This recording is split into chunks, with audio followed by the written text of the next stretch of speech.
Hello everyone, good evening. So today our topic is bytecode. Java's magic, the bytecode.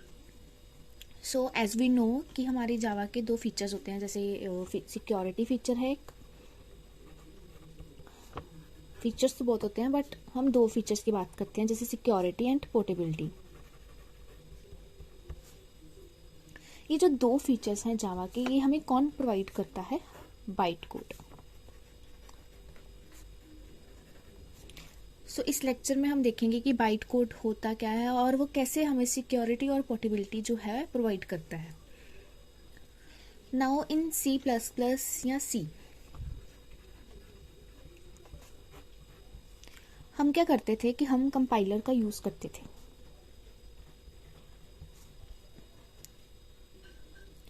Compiler क्या करता था कि जो भी हमारी जो लैंग्वेज होती थी उसको मशीन लैंग्वेज में कन्वर्ट कर देता था। सी प्लस प्लस या सी को हमारी मशीन लैंग्वेज में कन्वर्ट कर देता था, या जो भी हमारा एग्जीक्यूटेबल कोड होता था उसमें कन्वर्ट कर देता था। But in case of Java ऐसा नहीं होता। जावा लैंग्वेज जब भी हम राइट डाउन करते हैं तो जो कंपाइलर है उसको एग्जीक्यूटेबल कोड में कन्वर्ट नहीं करता।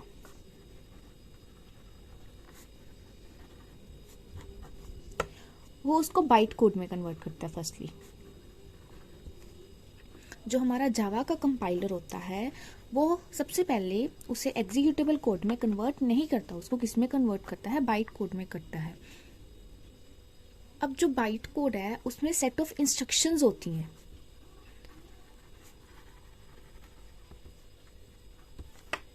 ठीक है, जो सेट ऑफ इंस्ट्रक्शंस होती हैं वो हमें समझ नहीं आती।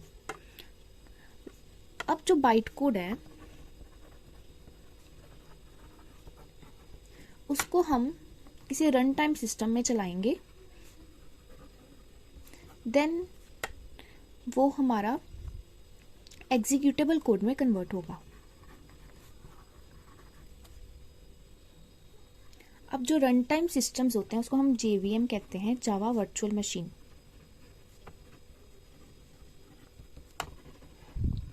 या हम इसको कह सकते हैं इंटरप्रेटर।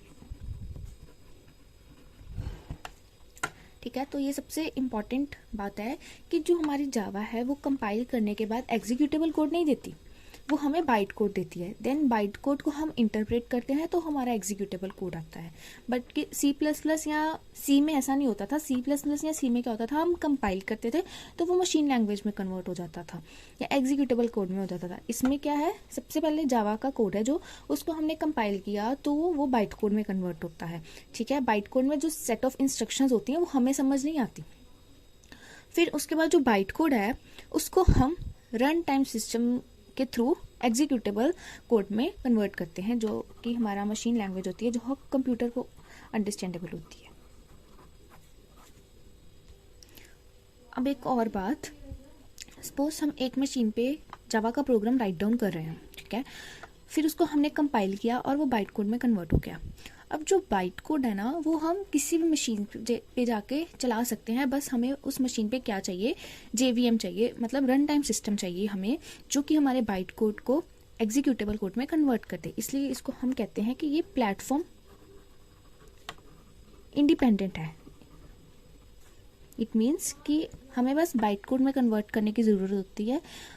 फिर जो हमारा बाइट कोड होता है उसको हम किसी भी मशीन पे चला सकते हैं। बस एक कंडीशन यही होती है कि उस मशीन में JVM मतलब रन टाइम सिस्टम होना चाहिए, जो कि हमारे बाइट कोड को एग्जीक्यूटेबल कोड में कन्वर्ट कर दे। अब जब हम अपने कोड को बाइट कोड में कन्वर्ट करके ट्रांसलेट कर देते हैं तो इससे क्या होता है कि लार्ज वैरायटी ऑफ इन्वायरमेंट में हमारा जो कोड है वो चल सकता है। बस हमें चाहिए क्या होता है, JVM चाहिए होता है उस मशीन पे जिसमें हमने अपना कोड चलाना है।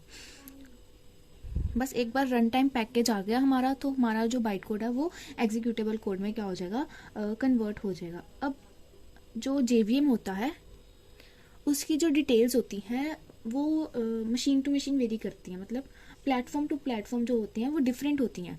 बट जो बाइट कोड है उसको अंडरस्टैंड करने का वे जो है JVM का वो सेम होता है हर एक मशीन में। अब हमें ये तो पता लग गया कि जो पोर्टेबिलिटी की फीचर है वो कैसे आया जावा में with help of byte code, और ये भी पता लग गया कि कैसे आया बाइट कोड की हेल्प से।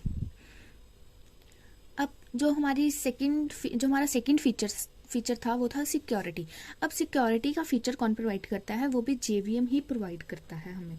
जो जेवीएम है वो ही हमारी हेल्प करता है कि हमारी जो जावा लैंग्वेज है वो सिक्योर रहे। अब जो हमारा जेवीएम है, जावा वर्चुअल मशीन है, वो हमारे कंट्रोल में होती है। मतलब कि अगर उसमें हमारा प्रोग्राम है तो वो प्रिवेंट करता है कि बाहर से कोई भी वायरस, कोई भी इशू जो है वो जनरेट ना हो जाए, जिससे हमारा जो प्रोग्राम है उसमें कोई प्रॉब्लम है। इसलिए जो हमारा जेवीएम है वो सिक्योरिटी प्रोवाइड करता है हमें। जेवीएम जो है वो हमारी जो जावा की प्रोग्रामिंग है उसको सिक्योर बना देता है। दो फीचर्स जो हैं वो हमारा जो बाइट कोड है वो मेनली परफॉर्म करता है, एक सिक्योरिटी, एक पोर्टेबिलिटी। बाइट कोड जो है जावा का एक तरह का मैजिक ही है, इसलिए कई बुक्स में इसका नाम ऐसे लिखा जाता है, जावास magic the byte code.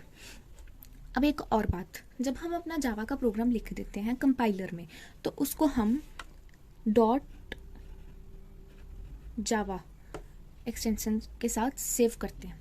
But जब हमारा जो जावा का प्रोग्राम है वो कंपाइल हो जाता है तो वो .class फाइल में कन्वर्ट हो जाता है।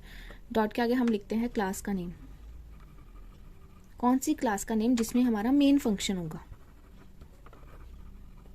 एक प्रोग्राम में मल्टीपल क्लासेस होती हैं, तो जिस क्लास में हमारा मेन फंक्शन होगा उसका क्लास नेम लिखना है और .java लिखना है। हमने इस नेम से हमने अपना जो प्रोग्राम है उसको सेव करना है, ठीक है। फिर उसके बाद जब हम इसको कंपाइल करेंगे तो वो बाइट कोड में कन्वर्ट होगा और उस टाइम ये .class में कन्वर्ट हो जाएगा .java से।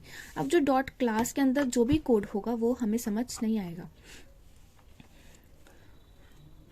This is all about byte code. I hope आपको मेरी ये वीडियो पसंद आई होगी। अगर इसमें कोई भी आपको कोई प्रॉब्लम है तो प्लीज़ मुझे कमेंट में बताना। Thank you.